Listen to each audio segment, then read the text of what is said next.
ધંધામાં આવ્યા એટલે લોકોને પેટમાં દુખવા મળ્યું. સાંભળો, તમારે નક્કી કરવાનું કે કોઈનો હું ભાઈ છું, કોઈ મને ભગવાન માને છે, કોઈ મને દીકરો માને છે, ત્યારે તમે બધા આવ્યા છો મારી આગળ. આજે તમામ ગુજરાતીઓને કહું છું, આવા તમામ લુખ્ખા માની છે, પણ તોય આ તમામ લોકોને કહું છું, કોમેડી વિડીયો બનાવતા નથી, સેવા કરું છું. રમી સર્કલ હોય, જુગારની એપ્લિકેશન હોય, 30-30 લાખ રૂપિયા ઓફર થાય છે, કોઈ નથી કરતો, કેમ કે આપણો ગુજરાતનો યુવાન બગડવો ન જોઈએ. લોકોને પેટમાં દુખે કે આ આગળ આવે છે કે પણ હજી તો આ ખજૂરનું ગુજરાત છે.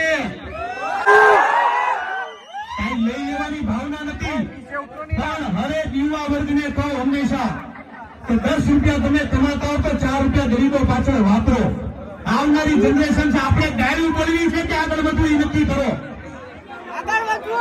આપણા છોકરાઓ, આવનારી જનરેશન ગાયું, સિગરેટું, લુખ્ખાગીરી કરતી આગળ વધે કે સારા કામ કરતા આગળ વધે, એ તમે મને નક્કી કરીને કહેજો. અમે અને એવા તમામ લોકોનો મળીને વિરોધ કરવાનું છે. ભાઈ કરશો કે નહીં? આજે તમે ખજૂરની હારે છો કે ભાઈ આ કે ના? આ તમારો પ્રેમ છે. હલાવ અપીલ શાહ મારી વાત કરું કે તેલની મેં શરૂઆત કરી ખજૂરભાઈ સિંહ તેલની.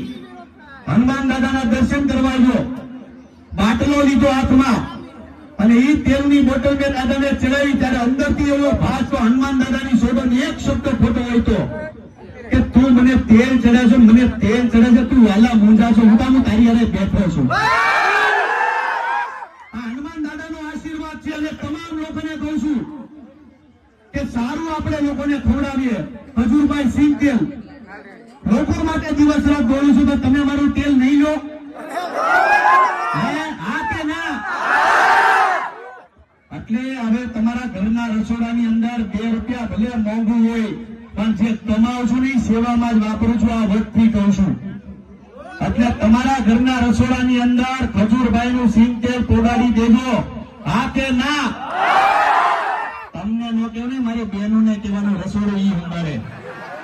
તમારે દીકરી ભાખરી ખાવી છે, બહેનો ને મારે કહેવાનું કે ઘર વાળા ભાખર કે ભાઈ હવે રસોડામાં તો શું છે, ખજૂરભાઈ નું સિંગ તેલ કહેવો કે નહીં? બા તમને કહું, હવે બા ગોટા થઈ ગયા, ઈ તો રોટલા નહીં કરતા હોય, પણ મારી માતાઓ, મારી બેન